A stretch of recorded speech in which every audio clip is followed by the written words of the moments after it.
Bonjour à toutes et tous, ou bonsoir selon la latitude sur laquelle vous vous trouvez. Vous le savez, le monde des affaires évolue en permanence et l'entreprise, quelle que soit sa taille, doit elle aussi évoluer si elle ne veut pas se faire dépasser par ses concurrents. Alors c'est pour cela que le plan d'action commercial est essentiel pour aider les dirigeants commerciaux et leurs collaborateurs à faire des choix opportuns en se projetant dans l'avenir.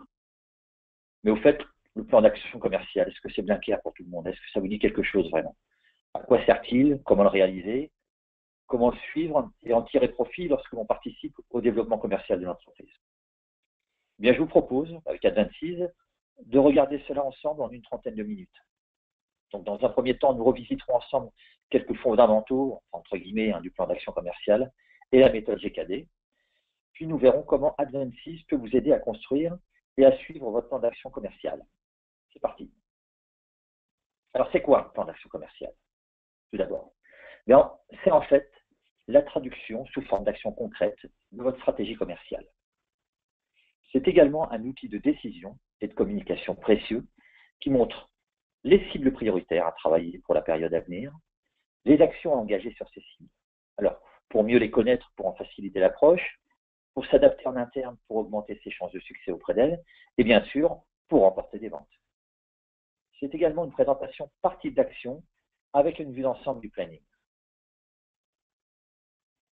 Quels sont les objectifs du plan d'action commercial? Le plan d'action commercial, c'est la feuille de route commerciale de l'entreprise. Il permet de décliner la stratégie de l'entreprise de façon très pratique, de mettre bien sûr les moyens en phase avec les cibles prioritaires et de créer les synergies qui sont nécessaires à l'atteinte des objectifs. Donc vous le voyez, c'est une véritable boussole pour les commerciaux qui, il faut l'admettre, quand même, ont souvent la tête dans le guidon. Alors pour faire court, le plan d'action commercial définit quoi vendre et à qui, mais surtout comment le vendre en expliquant le pourquoi. Ça, c'est important. C'est-à-dire la finalité du plan qui embarque tout le monde au cœur de la stratégie d'entreprise et de ses valeurs. Bon, on le sait tous, il n'y a pas de bon plan sans bonne méthode. Alors, quelles sont les 4 étapes pour construire son plan d'action? L'analyse des faits, l'étape 1, repose sur 2 clés de succès. Une collecte rigoureuse et complète des données commerciales et des outils d'analyse synthétique qui permettent d'avoir une vision plus claire de la situation de votre business. Bon, si vous voulez des modèles d'outils d'analyse synthétique, je vous invite à nous contacter, on vous communiquera tout ceci. L'étape 2, le diagnostic, qui reprend en synthèse les points forts et les faiblesses internes vis-à-vis d'un marché qui offre des opportunités, certainement, mais qui présente aussi des menaces. La matrice SWOT que vous pouvez bâtir dans le modèle décidé Advances, je vous rappelle la matrice SWOT pour force, faiblesse, opportunité, menace. Donc cette matrice SWOT permet d'avoir cette vision d'ensemble. Elle permet également de commencer à dessiner la rencontre entre les prestations que vous avez à offrir à votre marché pour choisir vos cibles. Et ça, c'est l'étape 3. Finalement, l'étape 4, qui consiste en la formalisation de votre plan d'action. Ceci grâce à la méthode GKD éventuellement, que je vais succinctement vous présenter. La méthode GKD. Alors pourquoi cette méthode? En fait, parce que souvent, les plans d'action mélangent beaucoup de choses et finissent souvent par s'apparenter à de la gestion de projet avec une liste de tâches monumentales, dénuées de sens qui entraînent tout le monde dans une logique de moyens. Dans d'autres cas, ils sont tellement inscrits dans le court terme, avec une logique de chiffres extrême, qu'ils enfoncent la tête des commerciaux encore plus en guidon qu'ils ne le sont déjà. Advances et la méthode GKD ont pour vocation à inscrire les actions des équipes dans une logique de résultat. Avec ce modèle de plan d'action, que vous verrez tout à l'heure dans Advances, nous avons souhaité amener un peu de systématique dans la construction du plan d'action commercial pour en simplifier sa réalisation et son suivi. C'est donc 3 types d'objectifs pour 3 familles d'actions possibles. 3 types d'objectifs, nous disons donc, avec G pour get, pour conquérir. Donc il s'agit là donc de conquérir de nouveaux clients ou de nouveaux marchés. K pour keep, pour fidéliser les clients existants. Et D pour développer les clients existants en leur vendant de nouveaux produits ou services. Donc nous verrons comment, tout à l'heure dans Advances, on peut décliner tout ceci. La méthode GKD, c'est également pour chacun des 3 types d'objectifs, 3 grands types d'actions possibles. Les actions de collecte de l'information sur nos cibles, pour mieux les connaître et donc pour en faciliter l'approche. Les actions de développement de nouveaux outils, produits, services, fonctionnalités, peut-être des canaux de distribution nouveaux, etc., pour s'adapter en interne afin d'augmenter nos chances de succès auprès de nos prospects ou clients. Et bien sûr, les actions de vente pour remporter de nouvelles ventes, bien sûr, et servir les objectifs de l'entreprise. Donc, vous l'avez compris, le plan d'action commerciale concerne tout le monde, que cela soit le dirigeant, le directeur commercial, les managers de la force de vente, les commerciaux de terrain, les responsables marketing, les financiers, d'autres certainement. En clair, ce document ne concerne pas que l'équipe commerciale. Ça, c'est important. Et il est d'une extrême importance car ce plan d'action conditionne la performance économique d'une entreprise et donc son développement commercial dans le temps. Donc maintenant que vous percevez encore mieux l'importance capitale de ce document, voyons concrètement comment Advensys peut vous aider à construire et réussir un plan d'action commercial.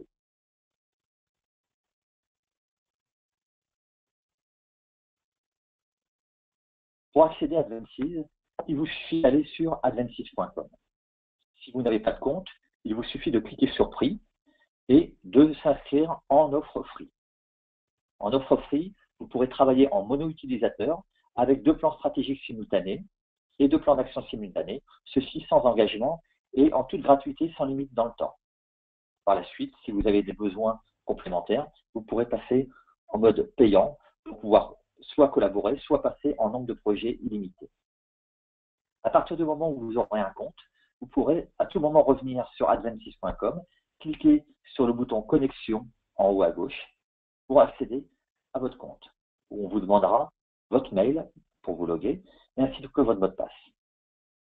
Ici, vous êtes dans la plateforme Advensys. Donc, dans la plateforme Advensys, vous le voyez ici, il y a 3 onglets.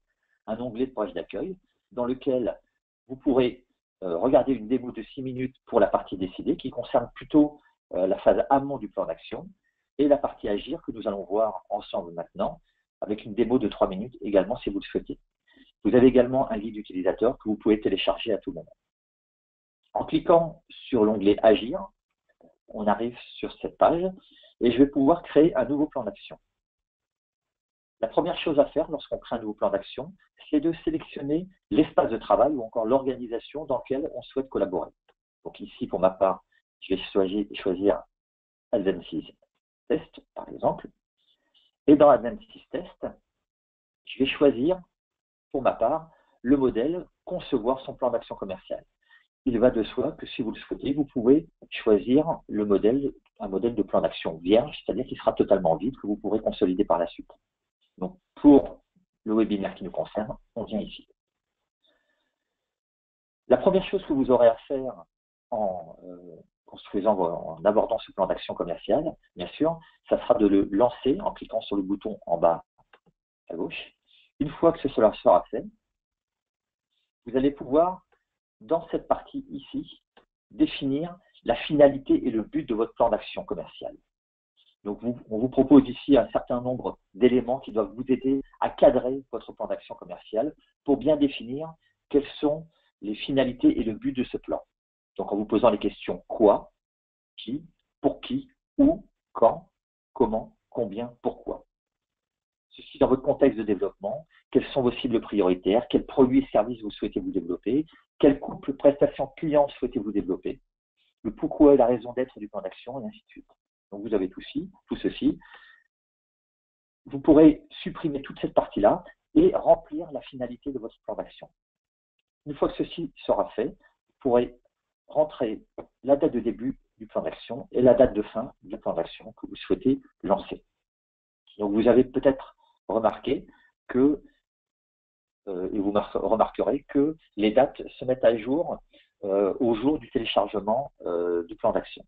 Donc, c'est un plan d'action à l'origine qui est sur 1 an, mais vous pouvez le faire plus court ou plus long si vous le souhaitez.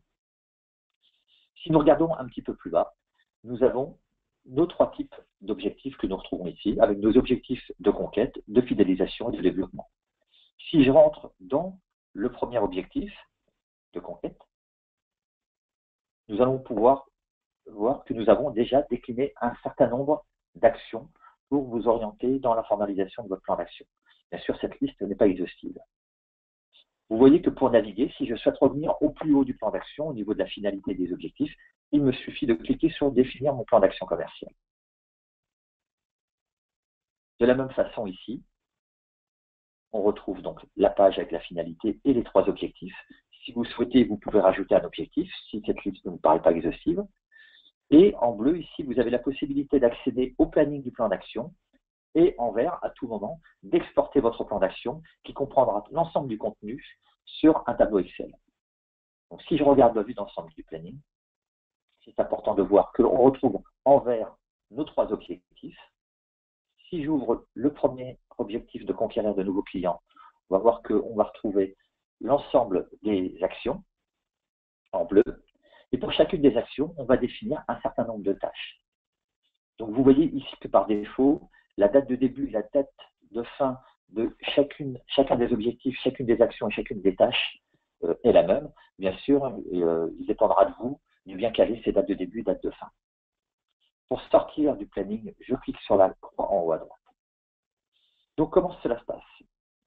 J'ai décidé de définir des objectifs de conquête, des objectifs de fidélisation et des objectifs de développement. Si je rentre sur le premier objectif, qui est de conquérir de nouveaux clients, mon premier travail, c'est que dans le cadre de ce plan d'action-là, je vais, encore une fois, ici, avoir à définir précisément quel est l'objectif de conquête que je souhaite sur la période de données. Quel chiffre d'affaires je souhaite réaliser en conquête? Combien de nouveaux clients je dois donc acquérir? Combien de rendez-vous je dois donc réaliser? Quels sont les prospects à cibler? Qui va réaliser les ventes? Dans quel délai je souhaite réaliser ces ventes et quelles sont les prévisions pour tenir ces objectifs? Ainsi de suite. Et vous verrez que nous allons travailler ensuite sur 3 types d'actions à explorer, comme nous l'avons vu précédemment, des actions de collecte, des actions de développement et des actions de vente. Encore une fois, pour cet objectif, je définirai une date de début et une date de fin. La première chose à faire lorsqu'on a un objectif, ça va être de définir des actions, des indicateurs de conquête. Donc nous allons suivre ici la performance en conquête. La performance en conquête, il pourra s'agir de voir l'évolution du chiffre d'affaires. Donc on rentre dans l'action suivre la performance en conquête. Et donc ici, nous allons définir un certain nombre de tâches qui peuvent être de suivre l'évolution du chiffre d'affaires, de suivre le nombre de devis à réaliser, de suivre le nombre de visites à réaliser. Si je me concentre sur le suivi de l'évolution du chiffre d'affaires, je vais pouvoir donner un objectif de chiffre d'affaires de 500 000 euros, par exemple, avec un réalisé à date qui serait de 250 000 euros. Donc, je suis à 50% de mon objectif. Donc, je vais positionner mon curseur d'avancement à 50%. Quand j'avance mon curseur d'avancement, on va voir que l'avancement de la tâche impacte l'avancement de l'action, qui impacte l'avancement de l'objectif auquel est rattachée l'action, et qui impacte l'avancement du plan d'action global.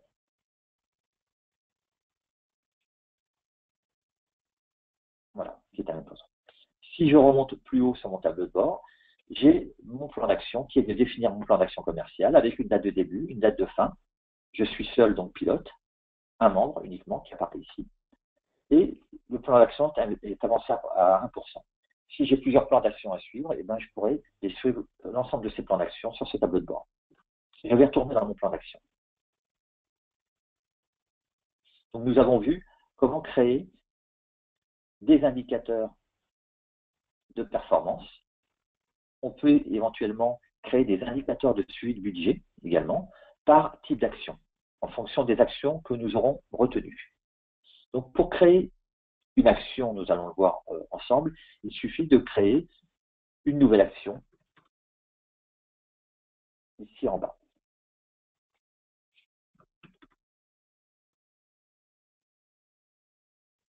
Et de l'ajouter. Je pourrais définir par la suite une date de début, une date de fin. Donc ici, par défaut, nous avons proposé un certain nombre d'actions. Donc nous retrouvons ici cette idée de collecte. Donc nous avons ici 2 actions de collecte. Donc des actions de collecte des informations sur un marché de produits, services à conquérir. Et là, dans l'occurrence, on pourra faire une étude de la concurrence, faire des enquêtes auprès d'un échantillon de clients et faire après un test grandeur nature. Nous avons également des actions de collecte, de développement, pardon, donc développer ou adapter un produit spécifique sur une cible, développer un nouveau canal de distribution, développer un nouveau circuit logistique. Et bien sûr, tout en bas, vous avez toutes les actions de vente. Donc, mettre en place des références chez un client partenaire. Donc, quand on est sur les actions de vente, on définira, on verra qu'il y a des actions de notoriété et des actions de prospection. Par exemple, si on veut mettre en place une action de prospection téléphonique, eh bien ici, nous avons proposé un certain nombre de tâches à réaliser. Donc des tâches qui seront des tâches où on va cibler des prospects qualifiés, on va planifier une session de phoning, on va élaborer un script de phoning, on va élaborer un tableau de compte rendu des appels, réaliser la séquence de phoning, mettre à jour les outils de gestion de relations clients et ainsi de suite. Donc vous voyez, à vous de choisir parmi toutes ces actions celles qui vous semblent les plus pertinentes.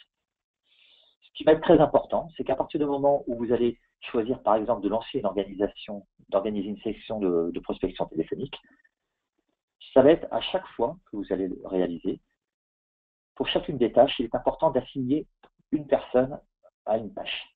Donc, toute tâche doit être assignée au moins à une personne. Si vous souhaitez assigner une tâche à plusieurs personnes, vous avez la possibilité de le faire également.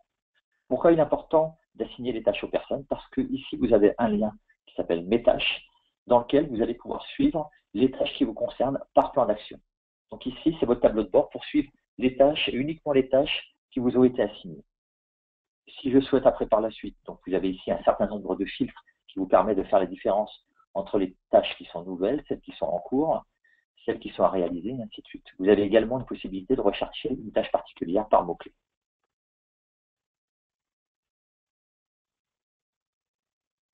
Voici.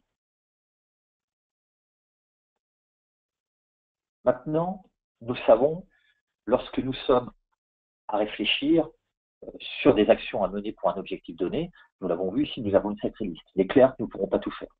Donc, si nous devons discriminer et sélectionner des actions, il suffit de les sélectionner et de les supprimer si nous souhaitons les enlever. Par contre, pour faire le choix entre les actions, il est important de prioriser. Donc, c'est la raison pour laquelle vous proposons un outil ici qui est une fonctionnalité secondaire que vous n'utilisez que si vous en avez besoin, qui va vous permettre, vous voyez un certain nombre de points qui sont empilés les uns sur les autres au centre, donc qui sont toutes les actions que vous allez pouvoir potentiellement mettre en place. Par contre, pour faire la différence, pour discriminer et prioriser parmi toutes ces actions, vous allez pouvoir les coter en termes de coûts. Donc imaginez que cette action, nouvelle action que nous avons travaillé ensemble, a un coût important, une complexité importante, un temps important, un temps de mise en œuvre important. Et en même temps, vous évaluez sa contribution à l'objectif. Donc on peut l'imaginer comme étant faible. Voilà. Donc, coût, complexité, temps, ça va vous permettre de définir une moyenne CCT, coût, complexité, temps, qui est ici de 76%, qui correspond à l'axe des abscisses, l'axe horizontal, CCT. Donc, vous le voyez, plus vous êtes à gauche, plus l'action est coûteuse, complexe et demande de temps. En même temps, vous avez évalué l'action en termes de contribution à l'objectif. Donc, plus vous êtes haut, plus vous contribuez à l'objectif, plus vous êtes bas, moins vous contribuez à l'objectif. Donc, clairement, ici, cette action est à la fois coûteuse, complexe, demande du temps de mise en œuvre et contribue peu à l'objectif. Par défaut, avant que vous touchiez à ces curseurs, l'ensemble des actions sont cotées à 50% de moyenne CCT et 50% de contribution à l'objectif. C'est la raison pour laquelle elles sont toutes empilées au centre. Donc, il nous suffit pour ça de cliquer sur chacune d'entre elles et de les répartir en relatif, bien sûr, par rapport aux autres. On ne cherche pas la vérité. Ce qui est très important, c'est vraiment d'évaluer et d'utiliser l'ensemble des échelles pour bien éclater les points sur l'ensemble de la cartographie et pour se retrouver finalement avec des points des zones qui vont nous permettre de répartir et d'éclater notre nuage de points un petit peu partout. Voilà. Donc vous voyez que nous avons des points qui sont un petit peu partout. Et finalement, en haut à droite, si je clique sur victoire rapide, comme disent les anglo-saxons, nous allons trouver les quick wins, c'est-à-dire les actions qui sont peu coûteuses, peu complexes, qui demandent peu de temps de mise en œuvre et qui ont une bonne contribution à l'objectif. En même temps, en bas, nous allons avoir les actions qui sont, comme je vous le disais tout à l'heure, à la fois coûteuses, complexes, qui demandent du temps de mise en œuvre et qui ont une faible contribution à l'objectif. Donc typiquement, cette action que on appelle une nouvelle action, nous n'allons pas la garder, donc nous allons pouvoir cliquer sur le bouton écarter ici. et ce qui va nous permettre de sélectionner seulement les actions que nous souhaitons conserver et mettre en œuvre immédiatement. Donc nous vous recommandons, en tout cas par période, de ne lancer que 3-4 types d'actions possibles en fonction des ressources que vous avez. Et donc vous voyez que l'action que nous avons écartée, qui est ici, elle n'est pas supprimée. Donc après, vous pourrez les classer par ordre de priorité ou par ordre chronologique, comme vous le souhaiterez, en fonction des dates de début et des dates de fin que vous leur aurez assignées. Cette action que nous avons appelée une nouvelle action, au moment où nous créons ce plan d'action, nous avons décidé qu'elle n'était pas prioritaire. Pour autant, cela ne veut pas dire que dans 2-3 mois, elle ne le sera pas. Donc si elle le redevient dans 2-3 mois, nous avons la possibilité de pouvoir réintégrer cette action dans le plan d'action en appuyant sur le bouton écarté. Donc vous voyez que Advances, avec cette méthode et ces actions, offre toute la flexibilité pour pouvoir en permanence ajouter et ôter des actions. À partir du moment où vous aurez modifié, vous aurez utilisé ce curseur de contribution à l'objectif, qui sera annoté, c'est que cela va permettre de donner et de pondérer les actions.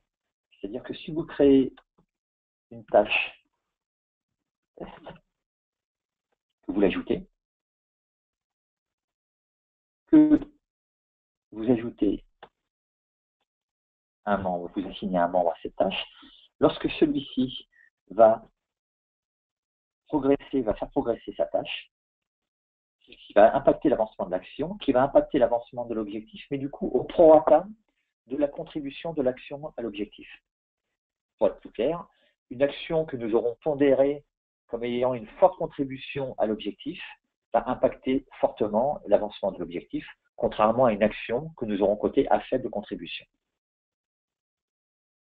Vous voyez que nous avons la possibilité de créer ces objectifs, et dans cette logique de plan d'action commercial, il nous semble tout à fait essentiel de vraiment se focaliser sur des objectifs de conquête, des objectifs de fidélisation et des objectifs de développement.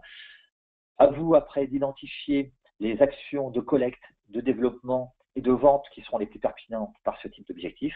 Pensez bien à définir la finalité de votre plan d'action. Pensez bien à définir chacun des objectifs que vous avez arrêtés. Et après, vous pourrez passer en mode de pilotage. Et en mode pilotage, vous pourrez planifier par le planning. Donc, vous voyez que le niveau vert correspond à l'avancement de l'objectif. Le niveau bleu correspond à l'avancement des actions. Et le niveau orange foncé correspond au niveau d'avancement des tâches. Si je prends la tâche en bas, vous voyez également que si je passe sur la tâche, j'ai un titre avec une infobulle avec le nom à qui a été assignée la tâche. Et si je le souhaite, je peux cliquer sur la tâche. Je vais revenir directement sur la tâche. Je vais pouvoir faire vivre la tâche par un descriptif d'avancement de celle-ci. Si je dois modifier le statut parce qu'il y a un problème, je vais pouvoir par exemple la mettre en attente. Si je la mets en attente, vous verrez que dans mes tâches, j'aurai bien cette tâche qui est en attente. Si j'ai réglé le problème et qu'elle n'est plus en attente, je pourrai la rebasculer en cours de nouveau. Voici. Donc, pour revenir un petit peu sur les bases de ce plan d'action commercial, vous voyez qu'on définit une finalité, on définit des objectifs qui sont des objectifs de conquête, des objectifs de fidélisation, des objectifs de développement. À côté de ça, vous avez un certain nombre d'actions qui vous sont proposées par famille, des familles de collecte d'informations, des actions qui sont plutôt des actions de développement, des actions qui sont plutôt des actions de vente.